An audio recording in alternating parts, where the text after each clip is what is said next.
안녕하십니까. 1번 영덕 최영덕 원장입니다. 2023년입니다. 2024학년도 입시가 진행되는 시기이고요. 사실 2015 개정 교육과정이 끝물이기 때문에 입시가 크게 변해서는 안 되는 시기죠. 변할 일이 없어야 되는 시기이고요. 그런데 2022 개정 교육과정이 안내되고 있는 이 마당에 올해 큰 변화들이 학생부 종합전형에서 일어납니다.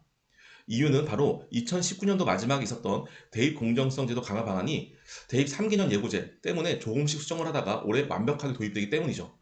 그래서 보기에서는 보이는 이 파란색 라인에 해당되는 내용들이 변경됩니다. 무슨 내용인지 살펴볼까요? 첫 번째로는요, 정규 교육과정 외에 비교과 활동이 폐지됩니다. 이 부분이 앞서 실행됐던 것은 2022학년도 3학년도에 수상 실적이 학기당 하나로 축소되긴 했었죠. 그렇지만 올해는 완전히 사라지게 되고요. 독서 활동 사항도 없어집니다. 마지막으로 자율 동아리도 보이지 않게 되었죠. 두 번째로요, 드디어 자기소개서가 폐지됩니다. 이미 추천서는 폐지가 되었고요. 자기소개서는 작년까지는 공통문항이 하나 정도 축소된 사항이었었죠. 그런데 올해는 한 글자도 이제 우리의 마음을 담아서 보여줄 수 있는 자소서가 없어지는 거죠. 여기까지는 올해 처음 진행되는 거라면 나머지 두 가지는요. 앞서서 진행되고 있었던 겁니다.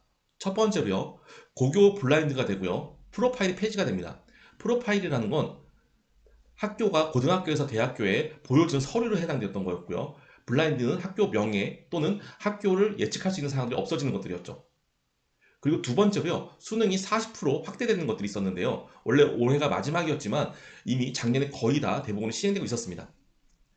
그러면 이 네 가지가 진행했던 이유는 무엇일까요? 한번 생각을 해보죠.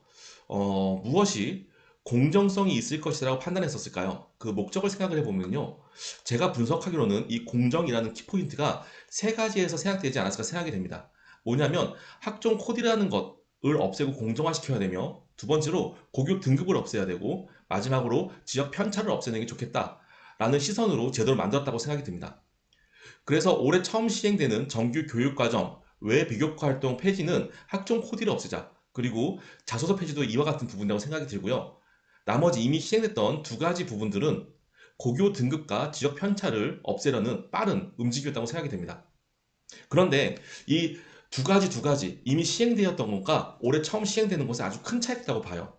뭐냐면 그동안 시행돼 있던 것은 사실 입시의 구조적인 변화입니다. 그렇기 때문에 우리 친구들이 이로 인해서 뭔가를 할 수 있거나 아니면 방향을 바꿔야 되는 것이 크게 있지 않았죠. 그런데 이번 것은 좀 다릅니다. 학생부의 구조가 달라지는 것이거든요. 그래서 우리 친구들이 보여줘야 되는 역량과 우리 친구들의 입시 전략이 바뀌게 된다는 것이죠. 그래서 이 부분을 명확하게 보고 준비했으면 좋겠습니다. 정확하게 어떤 준비가 필요한지, 그리고 여태까지 어떤 것이 바뀌어왔는지 2부와 3부에서 안내드리도록 하겠습니다. 화이팅입니다.